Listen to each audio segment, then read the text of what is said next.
Malaking tulong ang makabagong kagamitan ng mga bumbero, hindi lamang pamatay sunog, kundi proteksyon sa kanilang mga sarili. Pero kung minsan, ang inaasahang panangga ay naglilikha lamang ng mas matinding pinsala.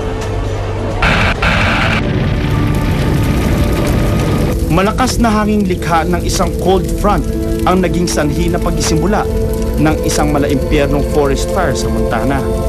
Balisa at hindi mapalagay ang mga firefighter dahil sa mabilis na paglaki ng apoy.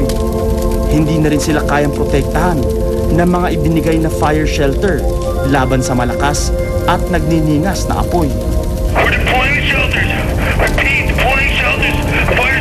Sa di kalayuan, nagsiksika na rin ang ilang firefighters sa ilang shelter dahil sa patuloy na paglakas ng apoy. Nilalamon na rin ang nagliliyab na apoy, dala ng malakas na hangin ang ilang gusali at infrastruktura. Pero makalipas ang ilang oras, mabilis ring nawala ang kumakaripas na apoy. Bumalik na ang ilang firefighter upang kontrolin ang pinsalang hatid ng forest fire. Pero may ilang nasugatan at nagtamo ng hanggang second degree burns. Para sa mga nakaligtas, isa ito sa mga hindi nila malilimutang tagpo ng kanilang naranasan. It just was overwhelming to watch nature take control and say, this is what's going to happen, and you are meaningless to this situation. Pero ang mas nakakapanlumo, may ilang bumbero na nagpuwis ng kanilang mga buhay. Isa sa mga pinakamapinsalang super fire ay ang naganap na Storm King Mountain sa Colorado. Isa ang kapatid ni Jim Roth sa 14 na nasawing firefighter sa Storm King Mountain noong 1994. Many of them, including my brother Roger, didn't realize that the fire was overtaking them until it was too late. Nang malaman ni Jim na namatay ang kanyang kapatid, ninais niyang makatulong sa pagpapabuti ng mga gamit pang proteksyon ng mga bumbero. Isang aerospace engineer, si Jim, nagsimula ang kanyang research sa NASA Space Re-Entry Program. Dito, pinag-aralan niya kung papaano mas papalakasin at epektibong panangga sa apoy ang mga fire shelter. We tried to design this fire shelter to survive a fire typical of that on the South Canyon fire in Colorado. It can handle temperatures in excess of 2,000 degrees Fahrenheit for over 5 minutes. Upang masubukan ang kanyang imbensyon, nagtungo si Jim sa isang remote forest. Inihanda muna niya ang shelter na gawa sa fiberglass at reflective foil. Pagkatapos nito, sinukat nila kung gaano kataas ang temperatura sa lugar.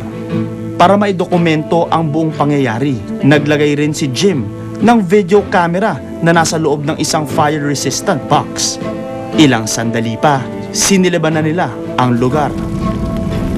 Ito ang never-before-seen view ng pagsisimula ng isang mabagsik na wildfire.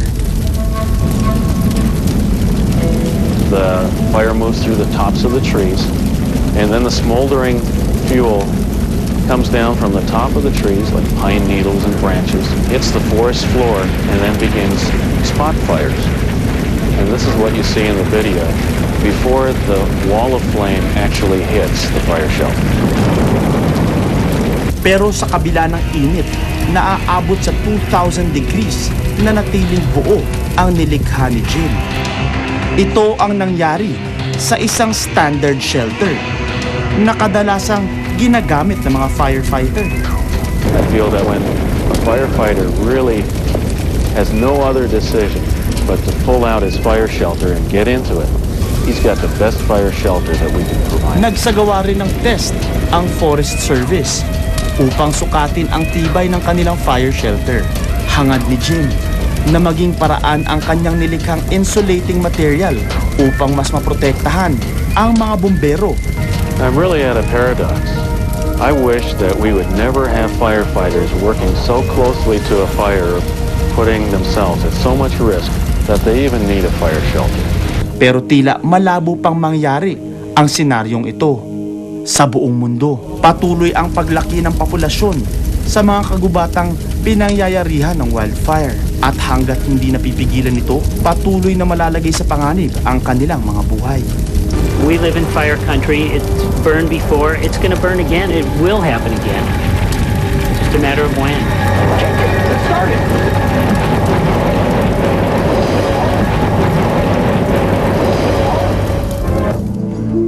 Maswerte na sana ang Pilipinas dahil hindi kumpleto ang mga elemento para makabuo ng isang firestorm.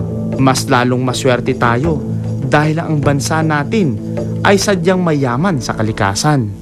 Pero kung patuloy ang malinggawi at ang pagsasawalang bahala, hindi malayong ang ating mayamang kalikasan tuluyang mawala. Ako po si Richard Gutierrez at ito ang Anatomy of a Disaster.